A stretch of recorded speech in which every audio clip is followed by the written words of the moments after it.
DALF, niveau C2 du cadre européen commun de référence pour les langues, épreuve de compréhension et de production orale. Vous allez entendre 2 fois un enregistrement sonore de 15 minutes environ. Vous écouterez une première fois l'enregistrement. Concentrez-vous sur le document. Vous êtes invité à prendre des notes. Vous aurez ensuite 3 minutes de pause. Vous écouterez une deuxième fois l'enregistrement. Vous aurez alors 1 heure pour préparer votre intervention. Cette intervention se fera en 3 parties. Présentation du contenu du document sonore, développement personnel à partir de la problématique proposée dans la consigne, débat avec le jury. Première écoute. Haute définition, Manuela Salvi. Sommes-nous vraiment tous stressés par des conditions de travail difficiles et intenables? Les titres de l'actualité nous rappellent que le monde du travail se transforme, il se transforme vite. Les changements provoquent colère et grincement de dents. C'est la grève par exemple à CFF Cargo, les négociations ont repris cette semaine, ou les suppressions de 1500 postes à l'UBS. Conséquence, les employés souffrent, ils vivent dans l'inquiétude, la peur et la précarité. Le constat est net. Et après, que faire pour mieux vivre ensemble sur le lieu de travail? Christophe Desjours, bonjour. Bonjour. Vous êtes médecin, auteur de nombreux ouvrages sur la souffrance au travail. Vous êtes français, médecin du travail, psychiatre, psychanalyste. Tout le monde est d'accord, on souffre au travail. Vous confirmez? Tout le monde n'est pas d'accord. Ce serait un trop beau consensus. Mais enfin, disons que dans l'espace public, en tout cas maintenant, mais c'est important de le dire, je pense que le thème est effectivement sorti et il n'y a pas encore vraiment un consensus, mais enfin disons qu'il y a une certaine sensibilisation qui s'est peu à peu fait jour dans nos pays sur le fait que travailler c'est pas toujours le bonheur, voilà. Et pas toujours la santé. Voilà, et que donc dans un certain nombre de cas maintenant, on a des raisons de s'inquiéter de l'augmentation des pathologies, de différentes formes de pathologies. Alors je pense qu'il y a une sensibilisation qui est plus importante que par le passé, mais il faut quand même dire que c'est une sensibilisation récente, parce que moi j'ai commencé ces recherches il y a plus de 30 ans. Il y a 30 ans, quand je parlais de ces choses-là qui étaient pourtant bien évidentes, elles apparaissaient, elles se faisaient jour, elles commençaient à pointer ici et là. Il n'y avait pas moyen d'en parler, personne ne voulait entendre dire un mot. On en parle depuis 10 ans et c'est à dire qu'on est encore au stade du constat, qu'on est encore au stade où les employés qui souffrent ont besoin de raconter leur souffrance, qu'elle existe dans l'espace public. Bien sûr, on a besoin de parler, mais oui, en même temps, on pourrait dire qu'il y a aussi une très grande discrétion, une très grande réticence à parler de la souffrance au travail, y compris dans les milieux de travail, et qu'il ne faudrait pas naturaliser, il ne faudrait pas non plus folkloriser. En fait, ils souffraient aussi déjà, ces gens, au travail, mais ils avaient des stratégies de défense, et parmi ces stratégies de défense, l'une d'entre elles consiste justement à ne pas parler de ce qui fait peur, de ce qui fait mal, etc. Donc à nier le problème? Donc oui, c'est un déni organisé, donc très structuré en réalité, avec des formes particulières dans chaque milieu de travail. Mais c'est pour vous dire que il n'y a pas d'évidence comme ça de mettre ces thèmes de la santé mentale au travail comme ça dans l'espace public. Parce que sur les bancs des accusés, Christophe Desjours, c'est très vite la course à la productivité, la compétition, et très vite on est dans le procès du libéralisme et dans l'idéologie. Oui, et c'est pour ça qu'il faut être assez prudent et je dirais tranquille dans l'analyse, il faut prendre son temps. Dire par exemple c'est le système qui évolue de cette façon, parce qu'en gros ce qu'on est en train de nous servir, mais que la plupart d'entre nous prenons pour la vérité même, c'est qu'au fond c'est la concurrence internationale, c'est la mondialisation qui est une sorte de phénomène qui s'impose à nous, malgré nous, sur lequel nous ne pouvons rien, c'est une espèce de fatalité. C'est un constat que vous partagez? Évidemment, je ne le partage pas. Et ça n'a pas été évident de ne pas le partager, parce que dans un premier temps, évidemment, je ne pouvais être comme les autres, être accablé par une évolution qui était quand même extrêmement rapide et qui produisait des effets quand même délétères assez spectaculaires. Mais en fait, c'est pas vrai. Il faudrait pouvoir entrer dans le détail de l'analyse de ce que c'est qu'un système, ce que c'est qu'une entreprise, même une multinationale. Et à ce moment-là, en s'appuyant sur certaines disciplines, dont l'ergonomie, par exemple, qui est une discipline peu connue, mais quand même très importante, montre, par exemple, et a montré déjà depuis plus de 40 ans, que les gens n'exécutent jamais les ordres qui leur sont donnés. Travailler, ça n'est pas exécuter des ordres. Parce que si tous les travailleurs ou toutes les travailleuses se mettaient à exécuter les ordres, alors on aurait ce qu'on appelle la grève du zèle. Et les gens qui sont trop disciplinés, trop obéissants, ça met en panne les systèmes. Une banque, si tout le monde se met à faire exactement ce qu'il faut, ça marche pas. Une police qui respecte exactement toutes les consignes, c'est une police totalement inefficace. Vous voyez, il y a le problème. Mais comment du zèle. faire entre la grève du zèle et des repères qui donnent du sens au travail ? Là, je pense qu'il n'y a pas trop de difficultés. Si vous voulez, le zèle lui-même, il est l'intelligence d'un côté et d'autre part la mobilisation de l'intelligence. Et si les gens le font, c'est parce qu'évidemment, en échange de ce qu'ils apportent comme ça, comme contribution à l'organisation du travail, à l'entreprise, à l'administration, à l'État, à la société, en retour, ils espèrent bien une rétribution. Laquelle rétribution n'est pas que la rétribution matérielle, ils attendent aussi quelque chose qui est beaucoup plus noble et beaucoup plus intéressant. Bon, il ne faut pas négliger l'argent, bien entendu, mais c'est pour dire aussi qu'il y a quelque chose auquel les gens accordent un prix considérable, qui est la reconnaissance, l'appartenance à une société. Pourquoi j'insiste sur cette différence ou ce décalage irréductible entre ce qui est prescrit d'un côté et ce que les gens font de l'autre, c'est qu'en fait, tout travail implique une part d'imagination et de liberté, quand même, de subversion de ce qui est prescrit. Donc la liberté, elle est inhérente dans le travail. Quand on dit c'est le système, eh bien non, il n'y a pas de système qui marche tout seul. Ça ne marche que si les gens veulent bien le faire marcher. Et apportent vraiment beaucoup d'eux-mêmes. Alors, si le système évolue comme il évolue aujourd'hui, c'est parce que nous y mettons notre zèle. Donc nous sommes responsables, effectivement, du succès de ce qu'on appelle communément la mondialisation de l'économie et la guerre économique. Mais les salariés vous disent « je souffre au travail, le management est incompétent, ce n'est pas de ma faute ». Je ne fais pas d'imputation de faute. C'est plus compliqué que ça. En tout cas, il faut suspendre la question du jugement en termes de c'est bien, c'est mal, c'est bon, c'est mauvais, pour essayer d'analyser ce qui est en cause. Nous sommes impliqués par notre propre intelligence, dès lors que nous travaillons, dans le succès du système, y compris dans ses formes actuelles et évolutives à travers le monde. C'est embêtant, parce qu'effectivement, ça pose le problème d'une culpabilité. Nous sommes peut-être bien complices du malheur qui s'abat sur nous, mais d'un autre côté, c'est une chance. Parce que si c'est nous qui sommes en partie responsables de l'évolution du système, ça veut dire que nous pouvons aussi faire autrement. Et que ça dépend donc fondamentalement de notre manière de penser ce rapport au travail. Alors la question, c'est comment penser le travail aujourd'hui ? Il faut tout refaire. On s'est débarrassé des problèmes de travail en déplaçant le travail à travers le monde, mais en faisant ça, en réalité, on a pris appui sur cette transformation pour dire que, au fond, la production de richesse ne reposait plus sur le travail, mais sur la gestion. Donc, petit à petit, les centres de recherche sur le travail ont diminué, la plupart ont disparu. Alors, il faut repenser le travail pour pouvoir se réapproprier la marge de liberté que nous avons pour reconquérir la position sur le système, éventuellement l'orienter autrement. Mais pour ça, il faut un nombre de connaissances, si vous voulez, non seulement produites par des chercheurs, pour des chercheurs et pour les savants, il faut des connaissances qui soient mises à disposition de l'ensemble des acteurs de l'entreprise.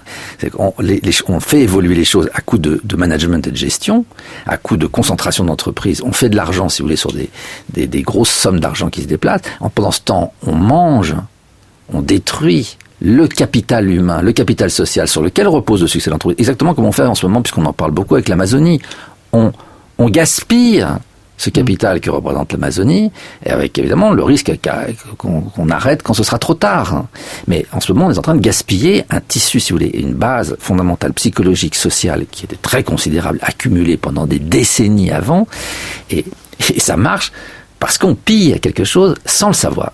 Vous avez parlé tout à l'heure de vivre ensemble, je pense que c'est un terme très important. Le monde du travail s'est beaucoup transformé. Décrire le monde du travail aujourd'hui, c'est décrire comment et par quel processus le vivre ensemble s'est déstructuré progressivement, mais très rapidement. Pour quelqu'un comme moi, c'est extrêmement impressionnant, si vous voulez, parce que moi j'ai connu un monde du travail totalement différent, dans lequel, au contraire, le lieu de travail, c'était un des lieux majeurs d'apprentissage du vivre ensemble, d'apprentissage de la solidarité, de l'estime, d'apprentissage de l'attention à autrui. C'était un des lieux dans lesquels s'apprenait aussi le respect, parler, défendre son point de vue, mais écouter les autres. Donc, si vous voulez, c'était un lieu de culture, le travail considérable. Pourquoi ça a été détruit ? Cette analyse, elle est faisable. C'est lié à l'introduction de nouvelles formes d'organisation du travail, lesquelles sont effectivement très impressionnantes et par leur puissance. Mais on a bouleversé le monde du travail en quelques années, c'est vrai. 2 éléments principaux. Le premier, c'est l'introduction de ce qu'on appelle l'évaluation. Parce que derrière le mot évaluation, il y a constamment cette idée de l'évaluation individualisée des performances. C'est plus seulement un service en concurrence avec un autre, c'est une concurrence généralisée jusqu'à la concurrence déloyale entre les gens. C'est-à-dire que pour avoir la bonne évaluation, il faut que je sois prêt à faire des crocs en jambes à mon voisin, je fais de la rétention d'informations, je lui file des tuyaux pourris, enfin bref. Donc la compétition. La compétition qui va très loin. Qui devient toxique. Et qui devient extrêmement toxique. C'est-à-dire que les gens apprennent, évidemment, dans le monde du travail, à participer, à apporter leur concours à des actes que pourtant, moralement, ils réprouvent. Voilà notre implication. Il y a un deuxième principe ou une deuxième méthode d'organisation du travail, c'est l'introduction de ces fameux critères de la qualité totale. Vous avez peut-être entendu parler de ça, qualité totale, qui sont en fait un ensemble de dispositions grâce à quoi on obtient les certifications. Or, la qualité totale, c'est assez facile de vous démontrer que c'est un contresens. Parce que la qualité totale n'existe pas. Elle culpabilise surtout. Voilà. Vous allez très vite. Effectivement, c'est ça le problème. C'est que comme ça n'existe pas, puisque ce qu'on peut démontrer dans le travail, c'est que justement le travail ne se présente jamais exactement comme il a été prévu, qu'il y a toujours des incidents, il y a toujours des pannes, il y a toujours des accidents, il y a toujours des problèmes. C'est pour ça qu'on a besoin, et on aura toujours besoin, du travail vivant, c'est-à-dire des êtres vivants qui pensent et qui sont capables de mettre le zèle, c'est-à-dire la capacité d'inventer des solutions devant des problèmes inattendus. Or, quand vous avez compris ça, évidemment, la qualité totale ne peut être qu'un objectif, un idéal à atteindre, mais pas une réalité. Mais si vous obligez les gens à donner des preuves qu'ils ont la qualité totale, évidemment, vous allez vous obliger à mentir. Vous êtes obligé de frauder, mais ça, il faut le supporter psychiquement.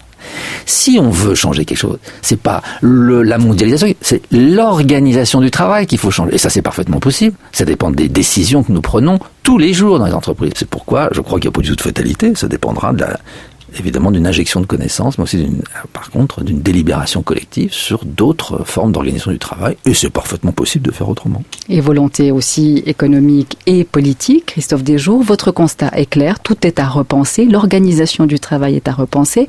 Or, beaucoup de spécialistes sont au chevet de ce travail, au chevet de cette souffrance au travail, de ce stress qui tue, vu que parfois ça va jusqu'au suicide. Comment les mettre ensemble pour trouver de vraies solutions pour que cette nouvelle organisation voit le jour? Oui, là, vous posez une question difficile. Non, évidemment, je ne peux pas vous donner une réponse de spécialiste ou d'expert, parce que, évidemment, la question sous-entend en réalité déjà la réponse, même à travers la formulation que vous en donnez. C'est-à-dire, effectivement, il s'agit de mettre ensemble les gens, et donc d'arriver à constituer, en quelque sorte, une intention commune, une délibération qui serait orientée vers l'entente et vers le dégagement, en quelque sorte, d'objectifs communs. Y compris avec les employés. Alors voilà, donc là, il faut effectivement les employés. Quand il y a des organisations syndicales, il faut évidemment mêler les organisations syndicales, mais il y a plusieurs autres acteurs qui sont très importants. Il y a évidemment les chefs d'entreprise, les dirigeants, c'est un deuxième point important, et parmi eux, il y en a certainement qui sont prêts à envisager de travailler et de faire travailler autrement qu'ils ne le font, parce qu'ils sont plus partagés qu'on ne croit. Il y en a un certain nombre qui ne sont pas dupes du tout qu'il y a quelque chose qui ne va pas dans le système actuellement. Troisième point très important, c'est la participation dans ces délibérations des praticiens. Les médecins du travail, les infirmières du travail, les travailleurs sociaux. Vous avez là toute une frange, si vous voulez, importante de praticiens qui sont impliqués dans l'entreprise, mais aussi en dehors de l'entreprise, parce qu'ils ramassent les gens qui vont mal. Ces praticiens, ils ont une expérience, ils ont une connaissance du monde du travail que personne n'a de leur façon. Donc il faut qu'ils participent à cette discussion. Et puis le quatrième acteur, c'est les politiques publiques, c'est-à-dire l'État. Et voilà, le problème c'est comment arriver à constituer un consensus sur le fait qu'on a peut-être été un peu trop loin, que si on continue ça ira encore plus mal, et qu'il est grand temps de commencer à chercher d'autres voies. Mais on a besoin du soutien des politiques publiques et des institutions. Il n'y a pas de fatalité, il y a des solutions, il faut se mettre d'accord sur le constat. Nous sommes aussi tous responsables, avez-vous dit, donc tous responsables aussi que ça change, que ça aille mieux. Nous sommes tous impliqués dans l'évolution du système actuel. Voilà. Alors oui, je pense que nous devons tous y réfléchir. C'est ce qui se passe. Quand même, on peut dire que c'est un peu commencé. La sensibilisation de l'espace public dont vous parlez au début, elle est évidemment un élément important. Ça fait, on peut être lassé d'entendre tout le temps ce que vous pourriez appeler des lamentations, des plaintes, Bon, oui, il y a quelque chose là-dedans qui est effectivement très décourageant et qui est pénible. Bon, et puis qui ne semble pas faire beaucoup avancer les choses, puisqu'il irait plutôt susciter le défaitisme que le courage de reprendre le taureau par les cornes. Mais en même temps, je pense que ce temps est nécessaire. Si vous voulez, on ne peut pas éviter de passer par là. C'est la sensibilisation des gens, à partir de quoi, peut-être qu'eux aussi, ils en auront assez de se trouver dans cette situation. Je me rends compte que les gens sont quand même assez avides de nouvelles connaissances pour pouvoir analyser les situations de travail. Alors, il n'y a pas seulement la lamentation, il y a ce qui vient après, la manière de les penser. Et si les gens commencent à penser, alors tout est possible. Christophe Desjours, merci. Fin de la première écoute. Deuxième écoute, Dans 3 minutes.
Deuxième écoute.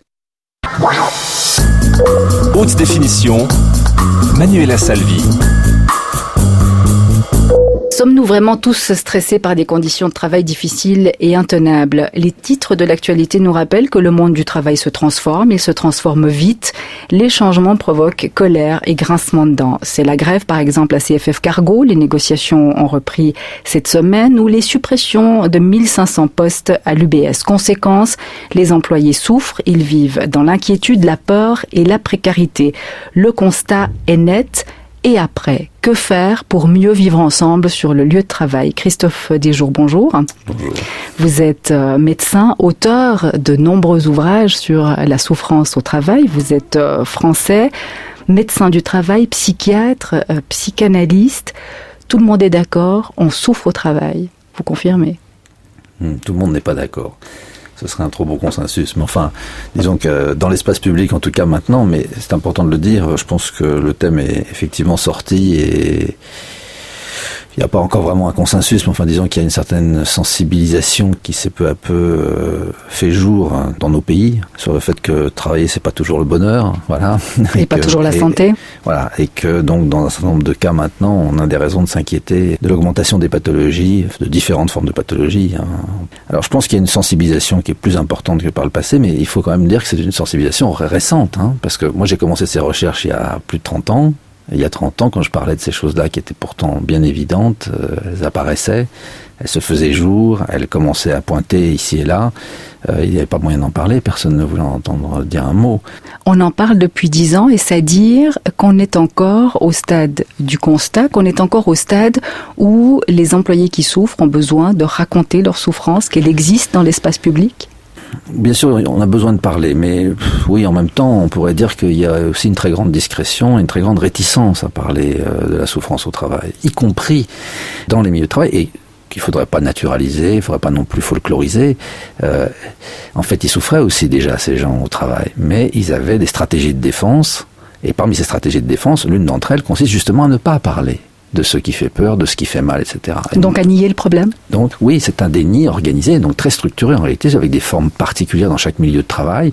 Mais c'est pour vous dire que il n'y a pas d'évidence comme ça de mettre ces thèmes de la santé mentale au travail comme ça dans l'espace public.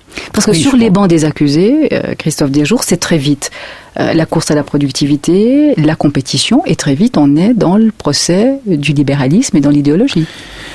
Oui, et c'est pour ça qu'il faut être assez prudent et je dirais tranquille dans l'analyse. Il faut prendre son temps. Dire, par exemple, c'est le système qui évolue de cette façon. Parce qu'en gros, ce qu'on est en train de nous servir, mais que la plupart d'entre nous prenons pour la vérité même, c'est qu'au fond, c'est la concurrence internationale, c'est la mondialisation, qui est une sorte de phénomène qui s'impose à nous, malgré nous, sur lequel nous ne pouvons rien, c'est une espèce de fatalité. C'est un constat que vous partagez ? Évidemment, je ne le partage pas.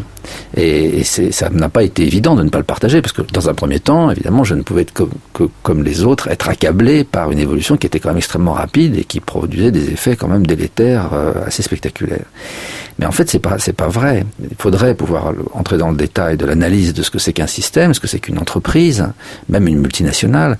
Et à ce moment-là, en s'appuyant sur certaines disciplines, dont l'ergonomie, par exemple, qui est une discipline peu connue, mais quand même très importante, montre, par exemple, et a montré déjà depuis plus de 40 ans, que les gens n'exécutent jamais les ordres qui leur sont donnés. Travailler, ça n'est pas exécuter des ordres. Parce que si tous les travailleurs ou toutes les travailleuses se mettaient à exécuter les ordres, alors on aurait ce qu'on appelle la grève du zèle. Et les gens qui sont trop disciplinés, trop obéissants, ça met en panne les systèmes. Une banque, si tout le monde se met à faire exactement ce qu'il faut, ça ne marche pas. Une police qui respecte exactement toutes les consignes, c'est une police totalement inefficace. Vous voyez, il y a le problème du zèle. Et comment faire entre la grève du zèle et des repères qui donnent du sens au travail ? Là, je pense qu'il n'y a pas trop de difficultés. Si vous voulez, le zèle lui-même, il est l'intelligence d'un côté et d'autre part la mobilisation de l'intelligence. Et si les gens le font, c'est parce qu'évidemment, en échange de ce qu'ils apportent comme ça, comme contribution à l'organisation du travail, à l'entreprise, à l'administration, à l'État, à la société, en retour, ils espèrent bien une rétribution. Laquelle rétribution n'est pas que la rétribution matérielle, ils attendent aussi quelque chose qui est beaucoup plus noble et beaucoup plus intéressant. Il ne faut pas négliger l'argent, bien entendu, mais c'est pour dire aussi qu'il y a quelque chose auquel les gens accordent un prix considérable, qui est la reconnaissance, l'appartenance à une société. Pourquoi j'insiste sur cette différence ou ce décalage irréductible entre ce qui est prescrit d'un côté et ce que les gens font de l'autre, c'est qu'en fait, tout travail implique une part d'imagination et de liberté, quand même, de subversion de ce qui est prescrit. Donc la liberté, elle est inhérente dans le travail. Quand on dit c'est le système, eh bien non, il n'y a pas de système qui marche tout seul. Ça ne marche que si les gens veulent bien le faire marcher. Et ils apportent vraiment beaucoup d'eux-mêmes. Alors, si le système évolue comme il évolue aujourd'hui, c'est parce que nous y mettons notre zèle. Donc nous sommes responsables, effectivement, du succès de ce qu'on appelle communément la mondialisation de l'économie et la guerre économique. Mais les salariés vous disent, je souffre au travail, le management est incompétent, ce n'est pas de ma faute. Je ne fais pas d'imputation de faute. C'est plus compliqué que ça. En tout cas, il faut suspendre la question du jugement en termes de c'est bien, c'est mal, c'est bon, c'est mauvais, pour essayer d'analyser ce qui est en cause. Nous sommes impliqués par notre propre intelligence, dès lors que nous travaillons, dans le succès du système, y compris dans ses formes actuelles et évolutives à travers le monde. C'est embêtant, parce qu'effectivement, ça pose le problème d'une culpabilité. Nous sommes peut-être bien complices du malheur qui s'abat sur nous, mais d'un autre côté, c'est une chance. Parce que si c'est nous qui sommes en partie responsables de l'évolution du système, ça veut dire que nous pouvons aussi faire autrement. Et que ça dépend donc fondamentalement de notre manière de penser ce rapport au travail. Alors la question, c'est comment penser le travail aujourd'hui ? Il faut tout refaire. On s'est débarrassé des problèmes de travail en déplaçant le travail à travers le monde, mais en faisant ça, en réalité, on a pris appui sur cette transformation pour dire que, au fond, la production de richesse ne reposait plus sur le travail, mais sur la gestion. Donc, petit à petit, les centres de recherche sur le travail ont diminué, la plupart ont disparu. Alors, il faut repenser le travail pour pouvoir se réapproprier la marge de liberté que nous avons pour reconquérir la position sur le système, éventuellement l'orienter autrement. Et pour ça, il faut un nombre de connaissances, si vous voulez, non seulement produites par des chercheurs, pour des chercheurs et pour les savants, il faut des connaissances qui soient mises à disposition de l'ensemble des acteurs de l'entreprise. On fait évoluer les choses à coup de management et de gestion, à coup de concentration d'entreprise. On fait de l'argent, si vous voulez, sur des grosses sommes d'argent qui se déplacent. Pendant ce temps, on mange, on détruit le capital humain, le capital social sur lequel repose le succès de l'entreprise. Exactement comme on fait en ce moment, puisqu'on en parle beaucoup avec l'Amazonie. On gaspille ce capital que représente l'Amazonie, et avec évidemment le risque qu'on arrête quand ce sera trop tard. Mais en ce moment, on est en train de gaspiller un tissu, si vous voulez, une base fondamentale psychologique, sociale, qui était très considérable, accumulée pendant des décennies avant, et ça marche parce qu'on pille quelque chose sans le savoir. Vous avez parlé tout à l'heure de vivre ensemble, je pense que c'est un terme très important. Le monde du travail s'est beaucoup transformé. Décrire le monde du travail aujourd'hui, c'est décrire comment et par quel processus le vivre ensemble s'est déstructuré progressivement, mais très rapidement. Pour quelqu'un comme moi, c'est extrêmement impressionnant, si vous voulez, parce que moi j'ai connu un monde du travail totalement différent, dans lequel, au contraire, le lieu de travail, c'était un des lieux majeurs d'apprentissage du vivre ensemble, d'apprentissage de la solidarité, de l'estime, d'apprentissage de l'attention à autrui. C'était un des lieux dans lesquels s'apprenait aussi le respect, parler, défendre son point de vue, mais écouter les autres. Donc, si vous voulez, c'était un lieu de culture, le travail considérable. Pourquoi ça a été détruit ? Cette analyse, elle est faisable. C'est lié à l'introduction de nouvelles formes d'organisation du travail, lesquelles sont effectivement très impressionnantes et par leur puissance. Mais on a bouleversé le monde du travail en quelques années, c'est vrai.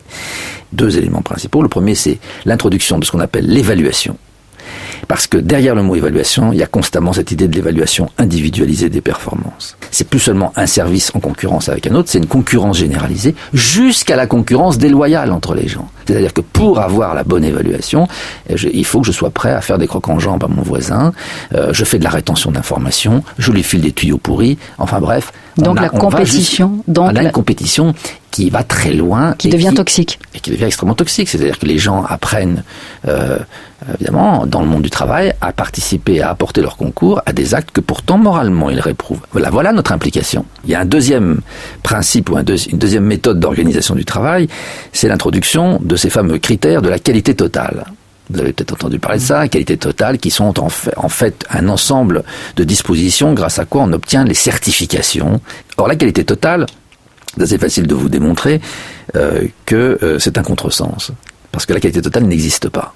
Elle culpabilise surtout. Voilà. Vous allez très vite. Effectivement, c'est ça le problème. C'est que comme ça n'existe pas, puisque ce qu'on peut démontrer dans le travail, c'est que justement le travail ne se présente jamais exactement comme il a été prévu, qu'il y a toujours des incidents, il y a toujours des pannes, il y a toujours des accidents, il y a toujours des problèmes. C'est pour ça qu'on a besoin, et on aura toujours besoin, du travail vivant, c'est-à-dire des êtres vivants qui pensent et qui sont capables de mettre le zèle, c'est-à-dire la capacité d'inventer des solutions devant des problèmes inattendus. Or, quand vous avez compris ça, évidemment, la qualité totale ne peut être qu'un objectif, un idéal à atteindre, mais pas une réalité. Mais si vous obligez les gens à donner des preuves qu'ils ont la qualité totale, évidemment, vous allez vous obliger à mentir. Vous êtes obligé de frauder, mais ça, il faut le supporter psychiquement. Si on veut changer quelque chose, c'est pas la mondialisation, c'est l'organisation du travail qu'il faut changer. Et ça, c'est parfaitement possible. Ça dépend des décisions que nous prenons tous les jours dans les entreprises. C'est pourquoi je crois qu'il n'y a pas du tout de fatalité. Ça dépendra évidemment d'une injection de connaissances, mais aussi par contre d'une délibération collective sur d'autres formes d'organisation du travail, et c'est parfaitement possible de faire autrement. Et volonté aussi économique et politique. Christophe Desjours, votre constat est clair, tout est à repenser, l'organisation du travail est à repenser. Or, beaucoup de spécialistes sont au chevet de ce travail, au chevet de cette souffrance au travail, de ce stress qui tue, vu que parfois ça va jusqu'au suicide. Comment les mettre ensemble pour trouver de vraies solutions pour que cette nouvelle organisation voit le jour? Oui, là vous posez une question difficile. Non, évidemment, je ne peux pas vous donner une réponse de spécialiste ou d'expert, parce que évidemment la question sous-entend en réalité déjà la réponse, même à travers la formulation que vous en donnez. C'est-à-dire, effectivement, il s'agit de mettre ensemble les gens, et donc d'arriver à constituer en quelque sorte une intention commune, une délibération qui serait orientée vers l'entente et vers le dégagement en quelque sorte d'objectifs communs.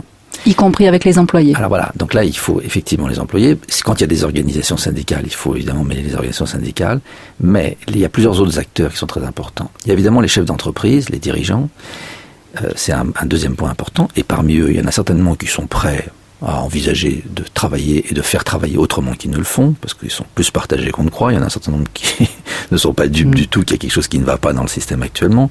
Troisième point très important, c'est la participation dans ces délibérations des praticiens.